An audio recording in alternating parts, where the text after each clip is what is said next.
Hello, everyone. Thank you for joining for this episode of Campfire, a very, very special episode today. I have the pleasure and honor to host Nita Singh Kaushal to the show. Nita, thank you for being here.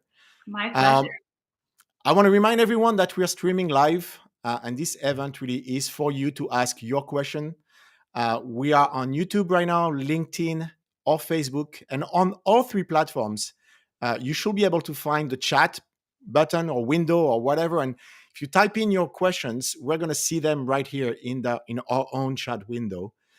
So you can interact with us like that. You can ask questions for Nita to answer.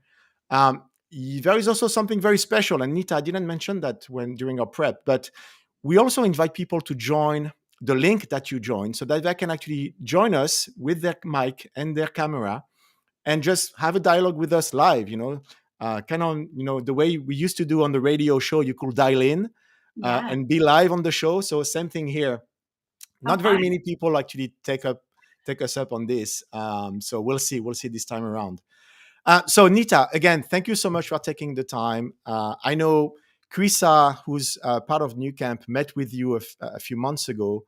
Was really inspired by the talk that you gave to Google Women in Tech, and from there, really, we discussed having you on the show. Could you introduce yourself? Tell us all about what you do, and then also at some point, I mean, right after that, if you don't mind, maybe take us back to how it all started. I like to start by asking guests for their educational background. Obviously, we're an education company, so but first, introduce yourself and what you do. Absolutely. Thank you so much for having me, Ludo. It's a pleasure to connect with this, I think, powerful community that you've brought together. And I'm just really impressed with everything that you're doing in your world over here. So um, my name is Nita Singh Kaushal. I am the founder of a company called Miss CEO, and we empower girls and women with leadership education, mentorship, and career exploration opportunities. I also teach at Stanford. I teach 5 different leadership and negotiation courses designed for undergrads, graduate students, and professional students so that they can learn how to aim high and achieve impact. Before that, and in my previous chapter, I'm formally trained as an engineer. So I went to Stanford for my undergrad, did a degree in electrical engineering, worked in various roles out here in the Silicon Valley as an electrical engineer and a product manager and a product leader. So lots of different experiences in the tech space, which is, I think, largely influenced the work that I'm doing now because I definitely saw that there was an opportunity to learn this skill set so that students can do more with their skills and their expertise.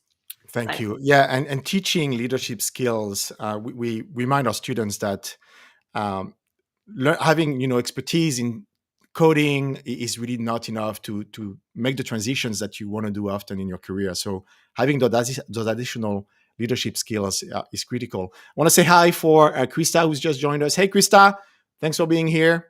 Really appreciate. Krista is one of our students actually, and very engaged in the community as well. So Nita, you talked about your beginnings and your background, your education background, and the fact that you chose electrical engineer. mhm. I've been personally really interested to understand the decision of going into electrical engineering.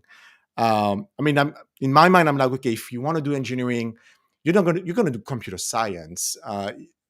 What led you to decide, to do electrical engineering? What's the decision, matrix here to have you chose that That's a versus other engineering, fields? That's a great question, Ludo. It is one of the more hardcore options for sure when you're looking at the engineering curriculum. You know, to be quite honest with you, I think this is related a little bit to my. You have to kind of go a few years earlier than college for me. So I was born and raised in the Bay Area, San Jose, California, to be exact. And so my upbringing was largely influenced by all the exciting innovations taking place in tech. And I just, like, when I was little, I knew that there was going to be a lot of opportunity there. I wanted to be a part of that excitement and somehow. And it just so happened that I was really good at math and science. And I would, Mhm. in high school, it just came easily to me. And I could grasp the concepts fairly well. I did well in it academically. So that was great. So when it came time for college, to be quite honest with you, it wasn't like I had that path specifically laid out. Mhm. I think it was more of a result of me just taking more and more of the classes that I was interested in diving deeper into. So what was that for me? It was like physics. It was, Yeah. different classes like that I really enjoyed, electronics, circuit design. And then I found myself in an electrical engineering major. So it was Oh, one gotcha. of those things as a result of just following the coursework Yeah. versus looking at all the different majors. That's interesting. So it wasn't necessarily like, hey, that's gonna be my career. That wasn't really the thinking. I'm gonna be an electrical engineer and having the career planned out. It was more, I really enjoy those classes that I'm learning right now and doing the circuitry and things like that. Yeah, I mean, looking back, I did the best I could with what I knew. It was very like problem set by problem set, quarter by quarter. I wasn't necessarily taking, I think, the big picture view, which is something that I now really try to empower my students with. Mhm. I mean, of course, lean into things that you're interested in, but also talk to people, Yeah. explore, set up informational interviews with people in different departments or even in the industry. And all of those things, I think, can help you make a more informed choice. But I have no regrets. It was Yeah. a hardcore major. Yeah, I Got imagine. Probably one of harder than other things, than other yeah. engineering fields. So I wear it like a badge of honor to this day. Yeah. Hey, wanna say, Nita can literally rewire your future, lol. Yep. Krisa is here. Hey, Krisa. Hi, Krista. Candice is here. Hello. Thank you for joining. And as I mentioned, if you want to join us with your mic and camera and ask Nita your questions live, follow this link, url.nucamp.co/dial-in. And make sure that you have your camera on. I want to see your camera. And then we'll bring you in and you can ask your questions live as well. So you did study electrical engineering, and was your next job or first job in the electrical engineering space, or did you start to pivot at that moment? So I applied to a bunch of engineering tech companies. And so the first job that I ended up working at was at Intel in the Mhm. mobility lab. So working on like the components that went into these ultra mobile devices. So this was a little bit before we had these, fancy iPhones and laptops. We were really trying to like make our desktops mobile at that time. So I was working with a lot of those components, whether it's the wireless chipset or the Bluetooth components, and spending a lot of time in the lab. The BlackBerry vibe, right? Where you still had Exactly. your keyboard. Yeah, 100%, a hundred pretty percent. cool. Yeah. So to see what we're dealing with now, that was like our dream at that situation at that time. Nice. So Yeah. how long did you stay at Intel?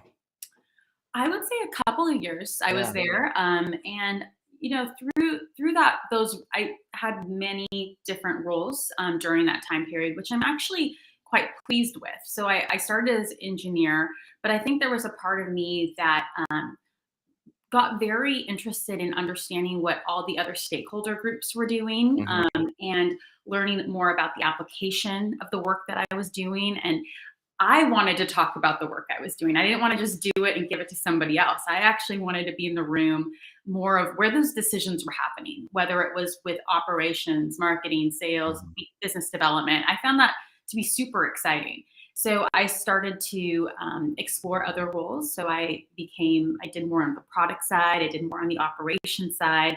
I got to represent the exciting innovations happening in the mobile department.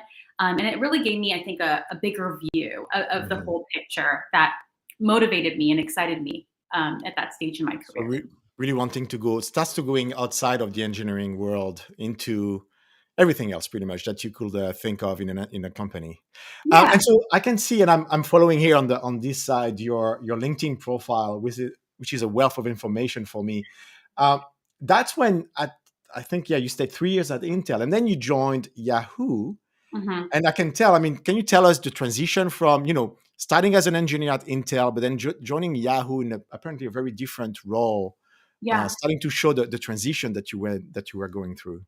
Right. So I was working in hardware for some time and I was craving, I think, I wanted to experience more of the product side of the Mhm. house. And then not only just the product, but also maybe like a faster paced environment where you hardware and the lead times could be like a Yeah. 2-year product roadmap. And then to go to a company where you launch something and you instantly see the results, within a seconds. And I wanted to kind of experience that. And I think you can really do that at a consumer internet company. I was ready for a change. I think there was a part of me that was always like, once I always wanted to grow, I always wanted to explore, I always wanted to make myself a little bit uncomfortable, so that I can kind of add to my skill set.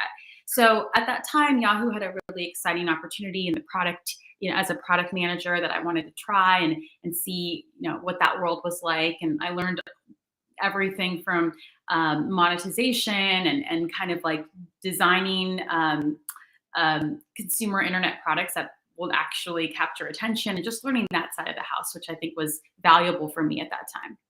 Great. And so I can see as well that's probably when you really started your journey of being a sponsor and an advocate for women in tech. You were the co-president of Yahoo Women in Tech. Can you tell us, how what was the trigger? How did you decide to really invest more of your time to pursue, that advocacy and that path? Yeah, no, that's a great question, Ludo. And I told you in our little pre-meeting that when you can always connect the dots looking back. So you're like, oh, that makes sense how that happened during that time. But I think what was going on in my mind, at least for some time, and I think that, to be honest, this started when I was even in undergrad. I Mm, was one of a handful of girls in this electrical engineering major, and I was just confused. I was looking around and I was thinking, where did all the women go? mm, In high school, it was 50-50. The women were doing just as well as the men, if not better, in these subjects. And all of a sudden, to see just that significant difference was eye opening for me. And the other thing that I found myself struggling with, and I'm sure that many professionals in that you've worked with also struggle with, is trying to understand this skill set that they don't teach you in school, but they should. And what I'm talking about is this toolkit, if you will, that enables you to feel like you can advocate for yourself. You know how to connect with the right people. You know how to find those strategic mentors and sponsors. You know how to find the right assignments. You know how to like kind of plan the right goals. And so, as impressive as my academic resume was, this was something that I struggled with as I was making that transition from school to mm. the professional world.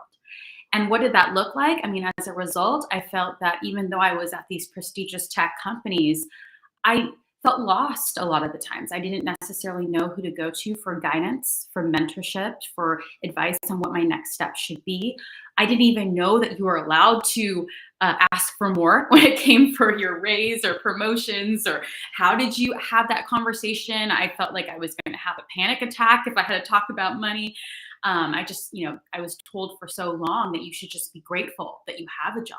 And that was largely based on my own upbringing and kind of cultural influences of just work hard, do the work. It's a meritocracy. You'll get rewarded later. So Mhm. a lot of that was at play. And so I really struggled with figuring out how to serve myself and my interests as well as a larger organization. So, and I Yeah. saw that all around me as well. And so I think I was drawn to the work that I started to see more of in these organizations, whether it was at the Women in Tech orgs or the groups and the meetups. And I started to get more involved with that. Those experiences that you had, was there one particular experience that was a trigger for you, or was it more of a, or maybe it's both, a micro situations where, you know, small small thing after small thing, you're like, and then it adds up, and you're at the point where you're like, hey, I have to do something different. I mean, what were those triggers for you? If you don't mind, maybe going into some of those details. Yeah. There's so many different experiences, and I'm sure a lot of your viewers and your students can relate to this. Mhm. So I don't think there's one thing.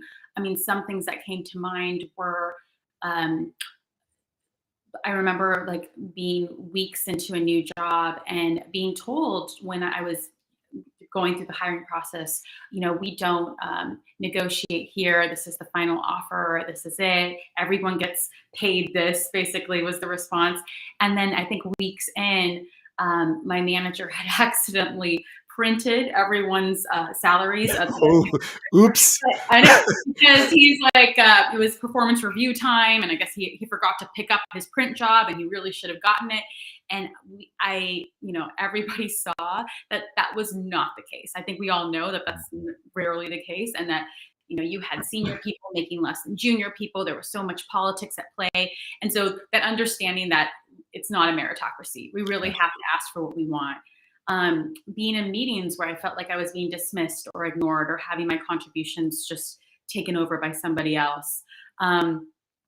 Struggling with conversations with managers and trying to figure out like how to ask for what I needed. Seeing the women around me dropping out and like going to other industries because of the culture not being as welcoming. So there was a variety of data points that I think motivated me to want to do something. Great. Let's just bring up Ronald here, woman in tech and personal friend of mine, is providing me guidance. I'm grateful for her. Thank you for sharing that, Ronald. Chrisa, new transparency policy. Yeah, sharing everybody's payroll. Not a good idea, I'm guessing. All right, great info here. Thank you so much. So you stayed at Yahoo for a few years. And then you started to really be involved even more, it seems, from your LinkedIn profile in really being a sponsor for women in tech and building leadership skills.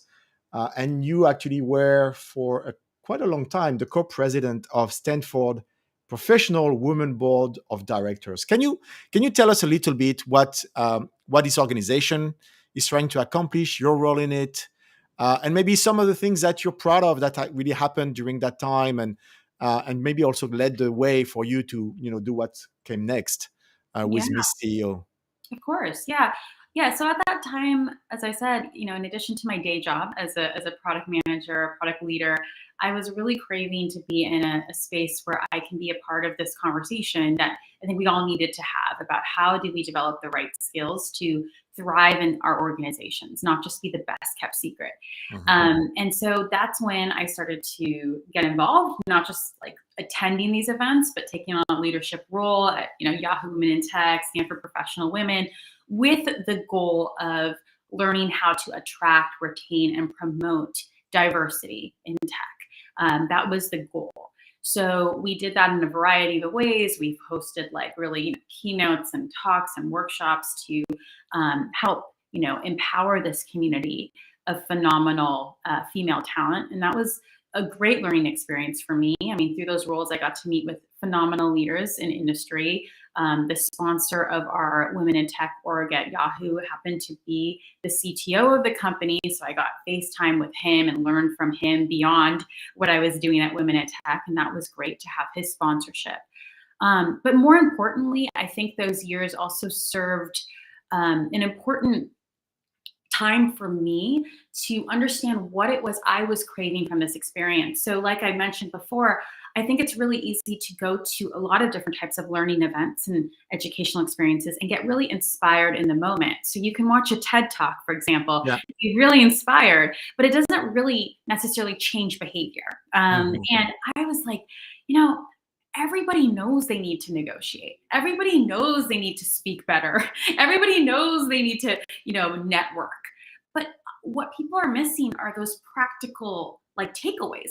Give them a script, give them a template, give them something they can use, especially if they feel very insecure or they don't have that much experience, or they're just starting out, or they're new to this country. What is something that can really help them as they're trying to kind of learn and build those steps, take some steps forward.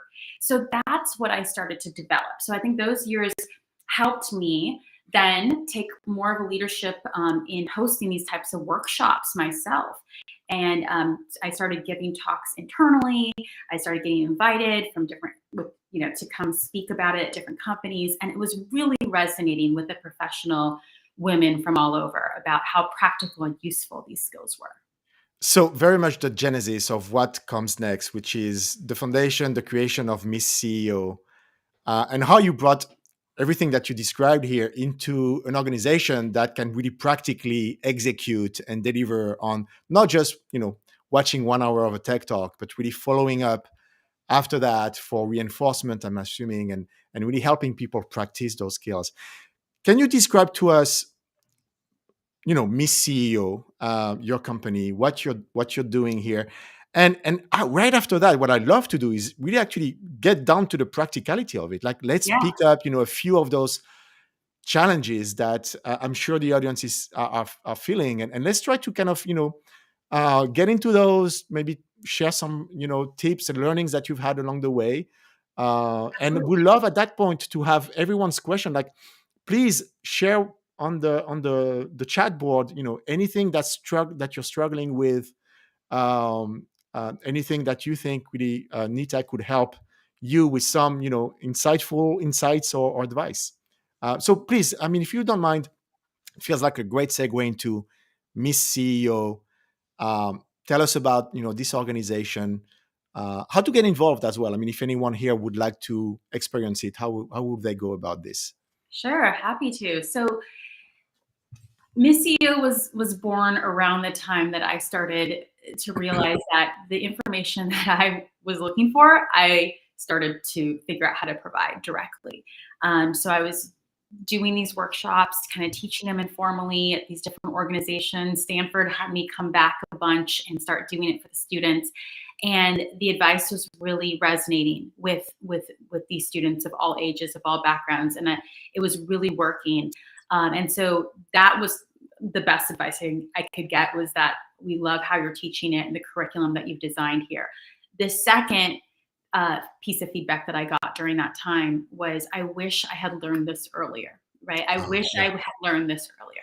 Yeah, I would be on a completely different trajectory if I had been exposed to these skills earlier, if I had found the right mentors earlier, if I had known that I had all these exploration opportunities. So that was when I started working with a team to customize this curriculum for students as early as middle school, and start partnering with different schools and organizations to offer this kind of leadership toolkit, if you will, to students as early as age 12. And that has Let been me actually. incredibly impactful. So we've worked with, since our um, formally starting in 2011, we have impacted over 100,000 students from all over the world. 100,000. Yeah. Oh wow, that's really impressive. I mean, when I was doing my research, I saw 50,000 as a number. You've grown tremendously. Congratulations. Thank you. That's Thank huge. you. A And I lot really want like to. Nucamp, actually. So it's been a hybrid experience too, a lot of in-person. We've seen tremendous growth in the last few years, especially with COVID, with Yeah. students dialing in from all over the world, which has been very exciting. And you've just answered a question that I had for you, which is really, it was really interesting to see that women as early as 12-year-old could join. So how do you address those different audiences? I'm guessing.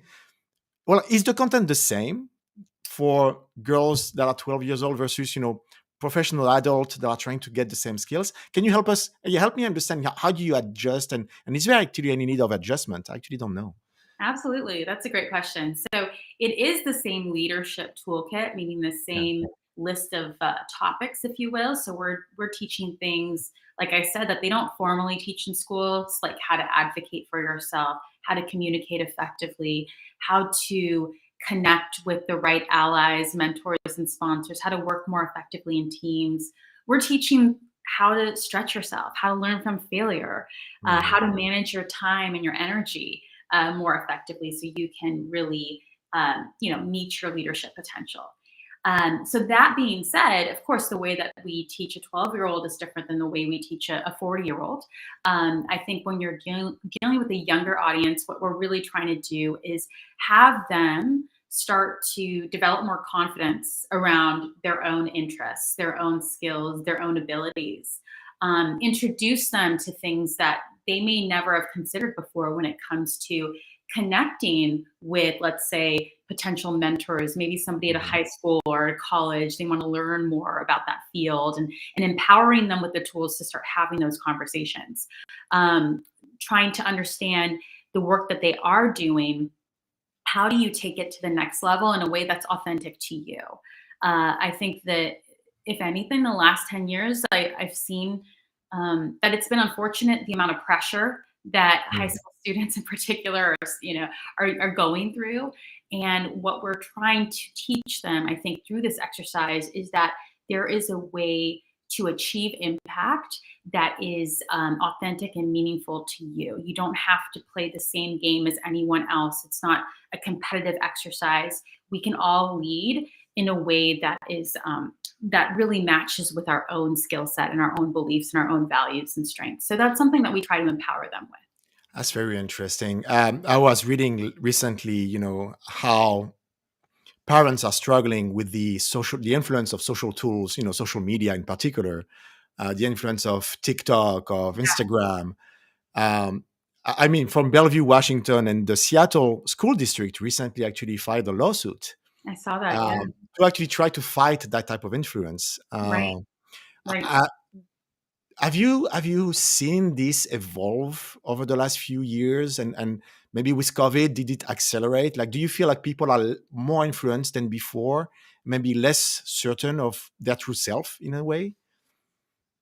There's definitely been some, I think, challenges that have been heightened in the last few years. I think that the fact that most people were cut off from their Yeah. communities and social connections, I think that was especially difficult for younger students. Uh, and absolutely, the amount of noise, I would say, that's out there that we're competing against, it's a whole different beast compared to when we were growing up. Yeah. I feel so it's a little bit more complex.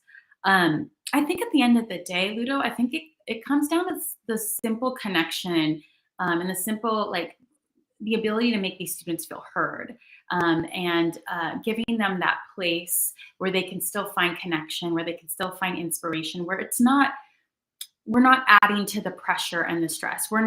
We don't position ourselves as like a test prep organization or a college Mhm. prep organization.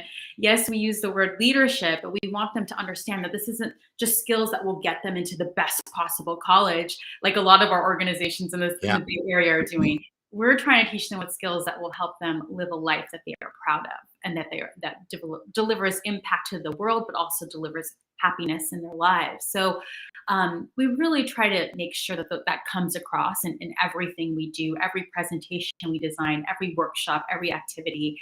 And I think we attract a certain type of student because of that, which has Mm. been really wonderful, because they get it. They're looking for something more. They don't want to just, you know, burn out in high school. That's not the goal. Yeah. You got to play the long game in life. I love to dig into that one a little bit more. When you have a student or an adult professional come to you and say, I really seek guidance. I'm influenced by, YouTube or TikTok influencers, and I'm not sure what to do next, and feels like, they're in that crisis of maybe identity, of self-doubt. What are the ways, what are the tips that you will give that person to, find their path? um, how do they actually get to that place where they have more clarity? Hmm. Hmm. There's a few things that come to mind, at least how we structure and teach it. I mean, it takes there's a certain amount of self-reflection that's involved. And I think the fact that they're even asking that question shows that there's a level of awareness that's key, that they know that they're not Yeah. necessarily feeling good consuming all of Mhm. this. They're spending their energy in the right way or the most productive way. So I think being aware of what's going on and tapping into, again, the things that provide them meaning and happiness, whether it's like, oh, I'm really interested in this, I'm really good at this, how can I Mhm. do more of that, even if it means, turning everything else off. In our One thing that comes to mind, as it relates specifically to our curriculum, is when we teach time management, for example, and productivity. We talk about, sometimes it requires you to have a little bit of discipline, because being able to establish boundaries and say no is very important, but also looking at your day and understanding, are you allocating time for that deep thinking that is required? Mhm. Or are you allocating time for that creativity? And in order to do so, sometimes that means you have to turn off everything around you. You need to close your 100 tabs and all of that good stuff to make sure you're actually finding that time to like feed your brain and feed your soul at the end of the day. That makes a ton of sense. I want to make a call out to the audience. I know you're quiet because you're listening to all the words, but please ask your questions if you have any. Would love to be able to, help with those if you have any questions. So, um, you I've read through what I could find on the internet that you identify having a mentor as being really a key to helping you through those moments. Can you share your personal experience with mentors and maybe help the audience talk about how do you find a mentor? I think what I've seen from our students is oftentimes they hear, okay, I have a mentor, but how do Yeah. you go about it? How do you know who's a good mentor? How do you identify them? What's your experience with that Yeah. and your learnings in that space? Oh, I'd love to share my favorite tips on this subject because it took me a while to figure it out myself.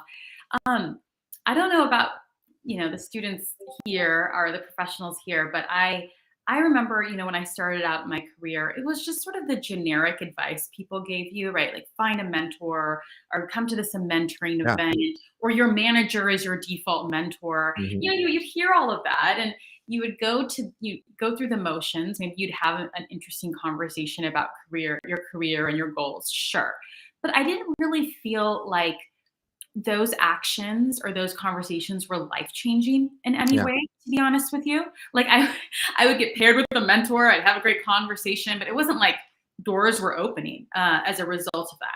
So I realized I was looking into the research around this, and it's in particular for women because there's so many mentorship events designed for women. Mm. But given the amount of mentorship events or programming, it wasn't like we were advancing at this record rate. So something was missing.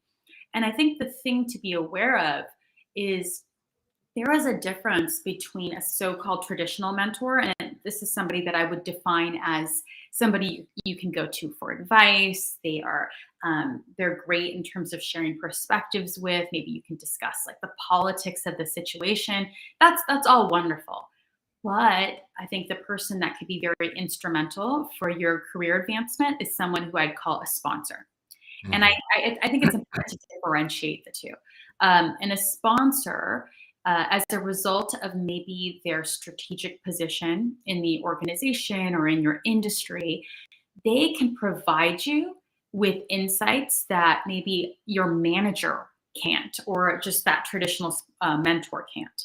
So, for example, they know where things are going. They know the things you should be doing. They may know things that are happening at your own company that your own manager may not know about.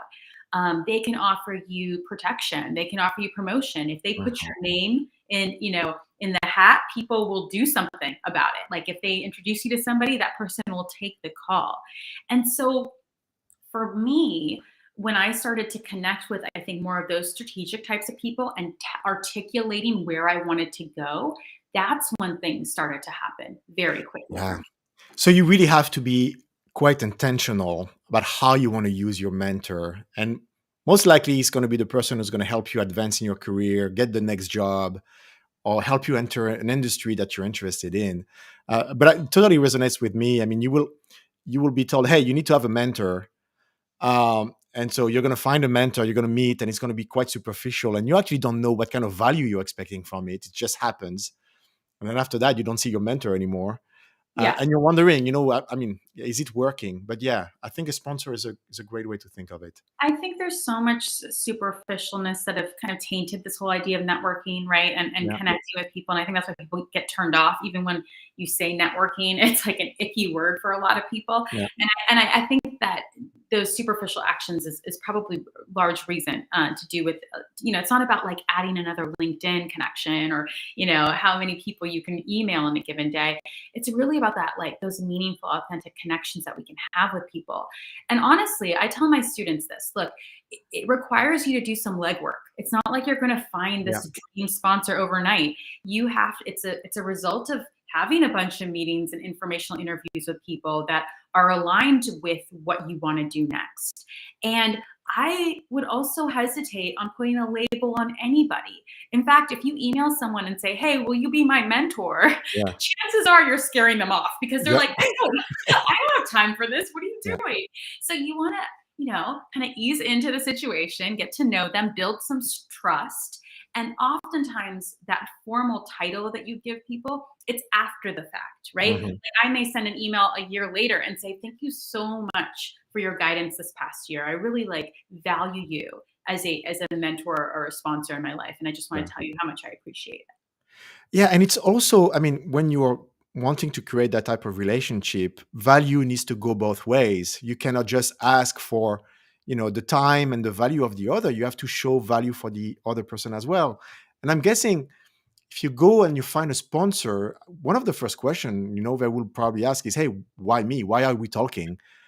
And because you've been intentional, you've thought about, "Hey, this is why I want to talk to you." It's already value you give that person. "Hey, this is you because of those reasons," and that's how the relationship is gonna happen, I guess, right? 100%, Ludo. I think especially my students who are in college, they struggle with this a lot because they Yeah. see this so much as a transactional relationship. Yeah. They're like, "Okay, if you offer me mentorship, what can I offer you in return? Should I babysit your kids? Should I Yeah. do your lawn?" I'm like, "No, that's not what you're looking for." I think especially when you're dealing with people who've reached a certain status. Let's say this Yeah. is an industry expert or somebody who has a strategic position.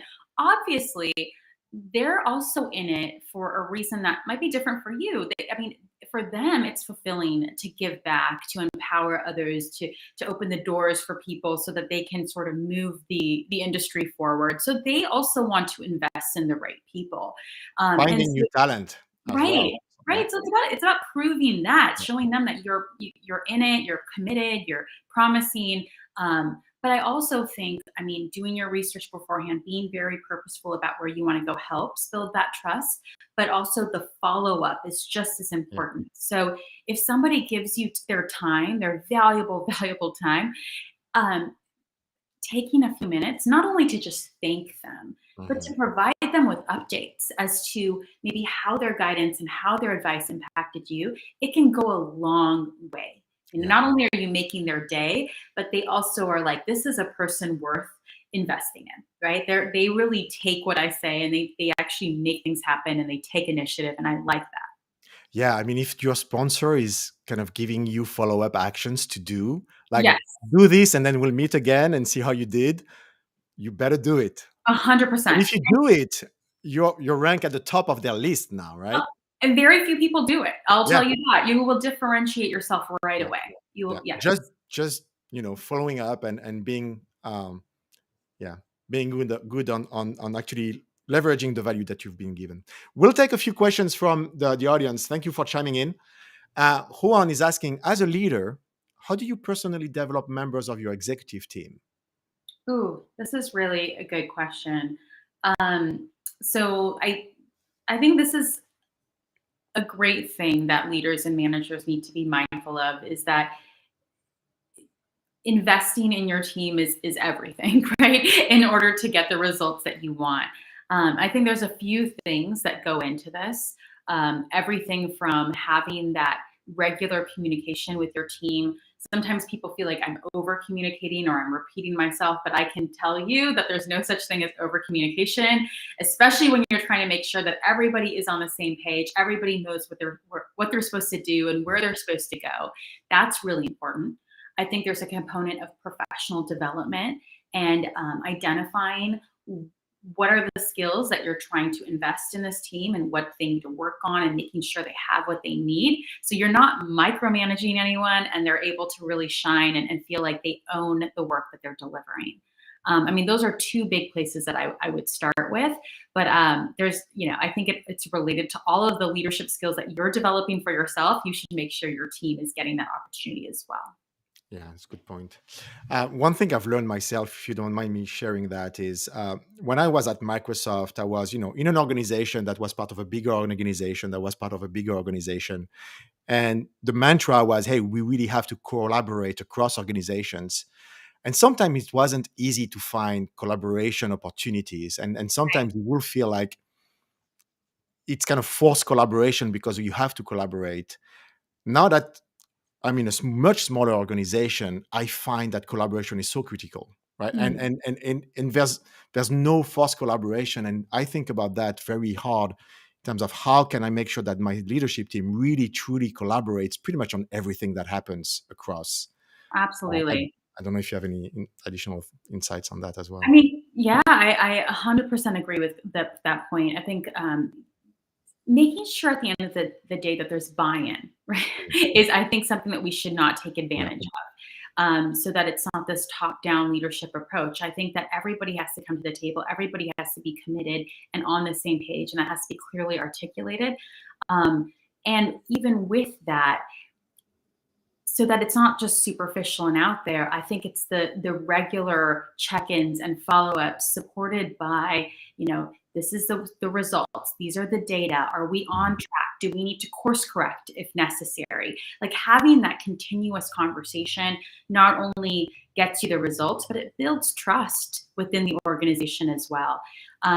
This it's a living, breathing kind of beast of a situation, as yeah, we know. You start the year, you have all these goals, and things happen. So you have to make sure everybody's kind of committed to the ride, and you're on the same great. side. Krisa is asking, and you may have answered that one a little bit, but maybe you can go deeper into this answer that you offered. How do you approach someone to ask them to mentor or sponsor you? Yes. So, Chris, a great question. So, like I mentioned, I think that going into a little bit of the research and knowing what your why is. Why do you want to meet with this person? Yeah, It doesn't, and in case this intimidates anybody, because it is sort of big to think like, oh, I'm going to approach this potential sponsor, this potential mentor. I'm really nervous. And that's a big thing to think about for sure. So I wouldn't even think of it that way. I think when you identify a goal, there are various people that are probably involved or people that you should talk to get closer to your goal. I'm not saying that they're going to end up being that mentor or sponsor, but there are a lot of different people that you can start talking to. So I would start there. Identify that list of people that could help you maybe get more information like related to your goal, maybe open some doors related to your goal, maybe help you directly with your goal, whatever that may be. Compile a list. And I think, my favorite way of starting the conversation is sending a very thoughtful, succinct email, introducing who I am if I need to, how I found that person if there's not a previous connection, and being very, very specific about what I'm hoping to achieve out of this 20-minute talk or 30-minute conversation. I think people are more likely to pick up the phone or get a Zoom with you if they know what it is you're looking to accomplish, especially if they're super busy. So I try to be really specific about what I'm trying to learn and why I'm trying to learn it from them. An example I give is I get lots of emails actually teaching at Stanford and through my work from a lot of people who want to connect with me and receive mentorship. And, in the perfect world, I would take all the calls, but my time is limited. So if they send an email to me and they say, hi, Nita, I'm really inspired by your background. I saw that you did engineering at Stanford. I'm really interested in doing engineering as well. Do you have time for a call? That's not as compelling to me because as much as I would love to meet you, you sound like a fine person. Guess what? There are thousands of other engineers at Stanford you could talk to. So why me, right? That doesn't really speak to me. I'm not very compelled to take that call. So do research on my background, figure out what I'm doing, and that'll help me, say, wow, this person knows what they're talking about, and I know that this will be time well spent. Do you have one email in mind and one person that really did it very, very well? Yes. And can you share a little bit? And do you remember it? Is it on your website? Maybe we can go check it Well, out. I The do share perfect template. templates. I do share email templates. I think Yeah. this is so important. I changed names to protect the Yeah. innocent, but I definitely share these templates. I think it really does follow the script. The ones that really stand out to me do this. It's a short and like, for example, when I give a talk at a conference, I think that's, first of all, that's the best possible time for anybody to reach out to somebody. Can you imagine if you go to someone's talk, you listen to someone's Zoom talk, they could be famous, right? And they give this amazing talk. I will just tell you this. I think the most common follow-up that happens as a result is that maybe people add you on their LinkedIn, maybe they just say great talk, but very few of those attendees will actually send a custom email, right? And a custom email actually asking to, let's say, connect based on, wow, I found that talk really inspiring. In particular, I love how you said this. That's something that I'm going to apply right away. I would love, my work is related to this, and I see that you're doing this. If you need some help, I'm happy to help. So it's emails like that really capture my attention. So I think, for anyone here, that's like a great place to start. So I'm sure you're attending talks of your role models all the time. So I hope you're going to forgive me to do that, for doing that right now. We're going to share. There you go. You can find Nita online on LinkedIn. Let's see how many actually of the people in the audience. I'm looking forward to seeing those customized messages. Let's see what happens next. You'll let me know, okay? Amazing. Great. So thank you. That was great. So let's continue on the questions. I love how deep we're getting into the. Oh, that's an interesting one. Joshua, probably completely off topic in a way, but what are your thoughts on bootcamp students versus a CS degree? Coding bootcamp students versus a CS degree? At this level, I am, when I'm looking at organizations that are growing, and people ask me about connecting into professional opportunities, getting their foot in the door, the number one thing that stands out right now, especially in this economy, is people that can showcase initiative, people that are hungry, people that have a track record. I don't, especially, I mean, like the so-called degree and the brand name, I don't really see that playing a factor. In fact, some of the success stories that I have seen are just the people that are hungry and finding ways to demonstrate initiative at every level. And they're like employing these skills that we're talking about. Like they're like showing their passion, they're showing their interest. And I think people very much, like, it doesn't matter where you got your education or how you did it. It's like, what are you doing with it now? Yeah. And I think it goes beyond the skills, to your point. It goes right into what you're describing, which is how do you express yourself? How do you show your accomplishments? It's a lot of soft skills, go way beyond the certification, the certificate, the degree. 100%. 100%. At this level, for sure. Maybe, like, I think when you're in high school, college, you're thinking that all matters. But I think when you're removed from that for some time, you see that, whoa, some of it doesn't really correlate to long-term success, professional success. So you really need people that are exercising all of those skills actively. Yeah. Krisa, I think more of a comment. I'm hearing that it's more about building meaningful relationships with people. We all have different skills that we can share with each other. Yes.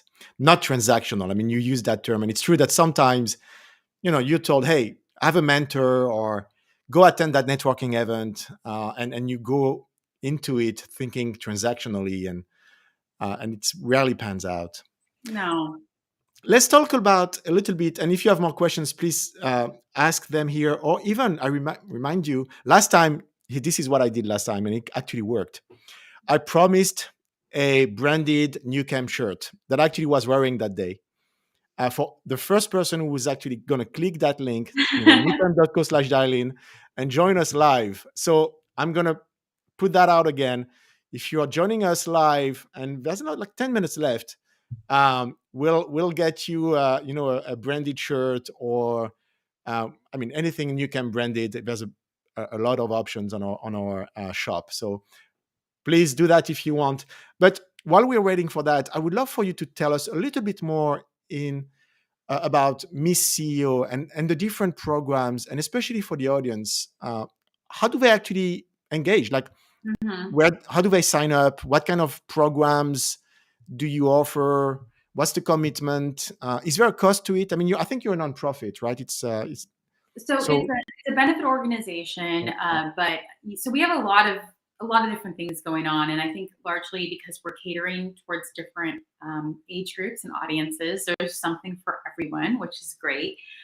So we have, so Miss CEO starts at ages 12 and up. And what you're talking about there is programs that are specifically designed for middle school students, both and high school students that are both online and offline. We have different leadership accelerators, ambassador programs.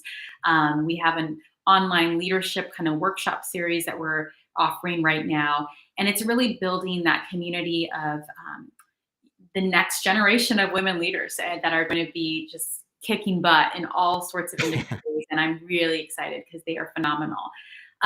Like I also said, I also teach a bunch of professional classes that are targeted towards students that are trying to navigate different stages in their career, whether it's new jobs, career transitions, figuring out how to get on that leadership track. One of my most popular courses and offerings for professional students is actually on the topic of negotiation. And are you talking? I'm sorry. Are you talking about the what you're teaching with Stanford here, or is it So with Miss Neo? I teach it with Stanford formally, 5 different classes there. And then we also do a bunch of workshops with different Fortune 500 companies to, educating professionals on all of these different types of skills. And so negotiation, advocating for yourself is a huge one because I think it's something that we're all trying to figure out how to do, especially given this climate. And how do we do it well? So could someone in the audience register for it? Like which one would that be? So depending on if you want to get educated yourself, and I think the best starting point would be to register for our newsletter. So you're going to hear about what our upcoming professional events and workshops are. Anybody can register for my Stanford Continuing Studies courses. I think next week, my 25th consecutive quarter classes is launching on leadership skills for women. I know it's been really amazing. So many great cohorts of students. So this is an 8-week leadership course. So you're going to learn all of the skills that we've kind of summarized here today. Is there a waiting list? Like, or can we almost full? Full? Yeah. And that's been really popular. And it's an online course too for you busy professionals that need that flexibility. And then, of course, we're always looking for mentors and support to support our younger audiences. So there's lots of different entry points, and it's really something for everyone. Awesome. I think we have... Yeah, the T-shirt. Lucy, you have to join live. You have to show up and join Nita and I and ask your question live. But yeah. Chris has something else that she wants to say. Oh, great. So if there is one skill that you see people really needing the most, or where you're providing the most help, that people should really start working on right now, which one would that be? Yeah, that's a great question, Krista. So all of the skills that we teach, I think, are interrelated, but Krista probably already knows this because during the Google talk, I spent a lot of time on it. Okay. It's on the topic of having the ability to ask for what you need or what you want, advocating for yourself, or also known as negotiation, because I think it's a foundational skill to a lot of the other skills that you need to lead effectively and to kind of accomplish your goals. I think that oftentimes we don't put much thought into this whole conversation. We think about it like it's something that we all struggle with when we're trying to figure out, what am I worth, or am I getting compensated for what I'm worth, or it's a complicated question for a lot of us, or how do I bring up this subject? I'm feeling very nervous. I'm not a skilled negotiator at all, or I've never seen a positive example of this being done, or I've never developed this training. And so it's really something that I feel like there's a lot of hope with my students, and that they learn by the end of the course or the program or the talk, this is something that they can actually do. And it's the most empowering feeling to know that you can walk into any situation, big or small, and feel like I can clearly articulate what I need and what I want, and get the other party on board. I think that's the best possible feeling. And it comes up all the time as you're kind of navigating your career. That's a great follow-up question from Lucy here to what you just said. Yes. How would you Yeah, And for great that. question. Great question, Lucy. Um, so here's what I think. When I think about asking for something, and this is a framework that I teach, it's called a collaborative outcomes approach. Collaborative being the key word, okay? Mhm. Because I agree. I think that there is something about the delivery and content, and if you don't execute it well, you can really sabotage your negotiation. Mhm. So an example could be, Ludo, I need more money. Don't you see the gas prices? Or my rent is really high, right? Like, or I've been working so hard. Can't you see it?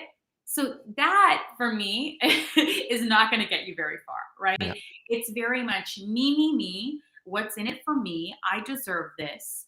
And oftentimes, unfortunately, I know it's funny now, but sometimes when we present our ask because we didn't think about it, or because we're really emotional, or because we're very nervous, it can come out that way. Mhm. So putting in a few minutes beforehand to think back, okay, how do I structure this ask so that my manager can understand that this is actually a better outcome for all of us? So an example could be, hi, Mr. Manager, thank you so much for meeting with me. I've always appreciated your career advice and the input that you've given. I would love to talk to you about the work that I'm doing here. As you know, the past 2 years, I've been managing this initiative, and we've seen, 200% increase in growth with customers, and that's been really, really satisfying to see. This coming year, I would love to continue the success of that product and apply it to the other work, areas that we're managing. And that being said, I think that moving into maybe a more senior role may make more sense given those increased responsibilities. I would love to hear your thoughts on that. Mhm. So what I'm doing there is that I am, making sure that they understand that I am on the same page with them. This is not going to be a hostile conversation. We are in it together. I am emphasizing my value, like why it's worth it to invest in me. I'm here for the long run. I'm loyal. I'm committed. I'm going to continue delivering winning results. But finally, I'm going to succinctly present my ask. Like, I am looking for more. I want that promotion. I want a title change. I think I'm ready for, more money because of what I've been doing. What are your thoughts? And it's a time for you to have, Yeah. I think, positive dialogue versus this ultimatum, like I need more or else, because I don't think that will get you far in a professional negotiation. Yeah, I mean, I love it. That was not an ask. That was an invitation to discuss, the best outcome for both you and the corporation, based on, hard data and track record and all that. It's brilliant. Um, all right. What? So I think it's kind of correlated to this conversation. A lot of people in our audience, they're making a bet to change careers, and they are in a very accelerated fashion learning a new skill, learning to code, and there is something called the imposter syndrome. And so you can, I think, overlay that imposter syndrome to the type of conversation you're describing here in adding an additional layer of challenge because, and typically, they will be just fresh off the coding bootcamp, starting to do their job search, maybe starting to get, employers interested, and then they are getting an offer and it's maybe lowballing them in terms of, compensation. But there's, the challenge of saying, hey, I just learned that stuff maybe a year ago. I don't feel really great that I know everything I should know. How do you, is there kind of a, do you have a perspective on how to really fight that emotion, that feeling of being an imposter, and still, hold your own and negotiate your salary, for example, your first salary? Yeah, that's a great question. And a lot of my students have this or are struggling with this. And it's interesting. I mean, you're talking about, especially with the students in your organization, they are stretching themselves and they're learning a new skill. And that in and of itself is just huge. Yeah. But I will tell you this, there are people that are very skilled in what they know and they still have imposter syndrome because they're like, oh, I Yeah. don't know, I'm not quite ready for that Yeah. next step, I'm not quite ready for that leadership role, even though they've been mastering what they've been doing for some time. So I feel like a lot of people experience what you've Mhm. described.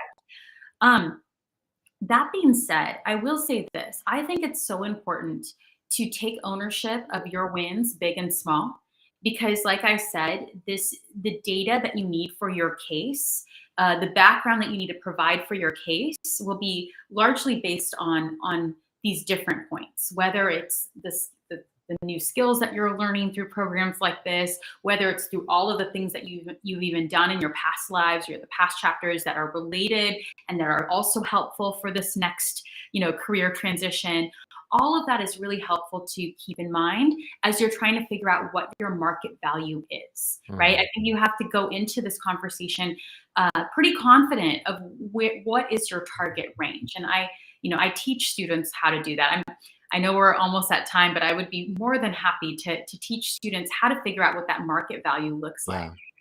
So it's very much being prepared, right? And kind of really helping yourself being convinced of your value and not, letting your fears take over. I think, Lucy, I see you. We're going to bring you on. Do you have like 2 more minutes, Nita? Yeah, of I'm course. sorry. Uh, Oh, hi, and it's a Lucy. pretty dark background, Lucy. I don't know if you can do anything about it. But I But know yes, Lucy gets a shirt, so that's a win, exactly. okay? Lucy gets a shirt. Lucy gets a Do, shirt.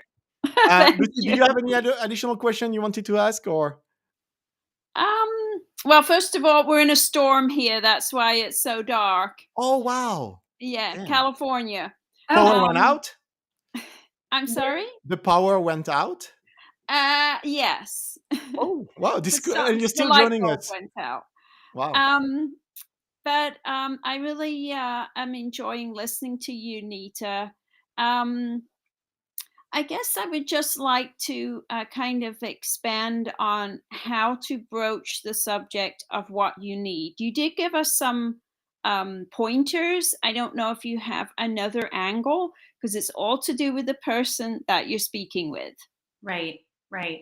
Absolutely. That's a really good question. I think that when you're thinking about having this conversation, and there's no specific time that I have in mind. I think that this is a conversation that you need to be a little proactive about. It's not like we have it just once in our career or we have it just during performance review time, for example. If you I think it's important to find alignment with these your manager or the key decision makers in your life. So one, identify who that decision maker is. And for most of us, it's our supervisor or our manager. And then think about how you want to bring it up.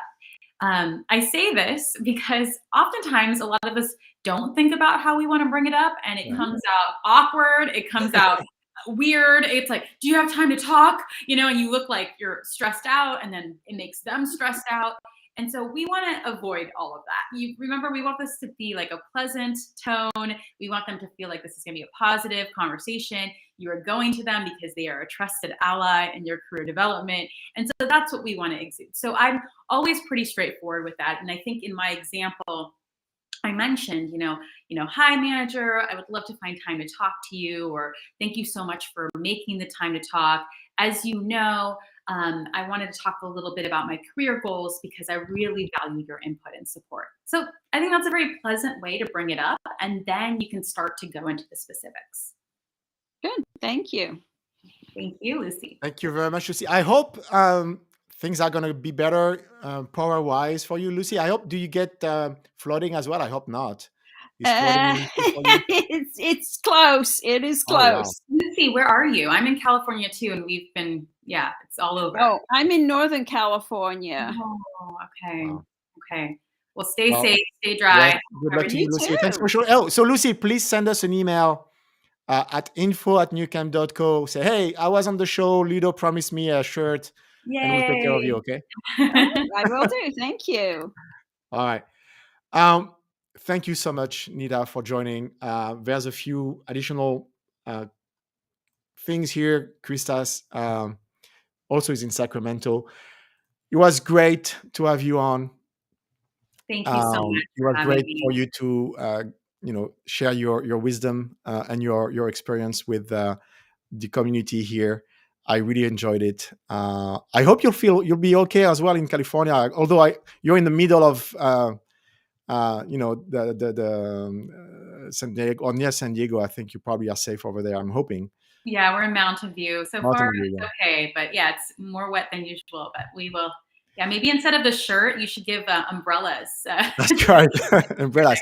Maybe before we go, if there is one last word, one last piece of advice that you would like to give to this audience um, of men and women who are really trying to change careers and get and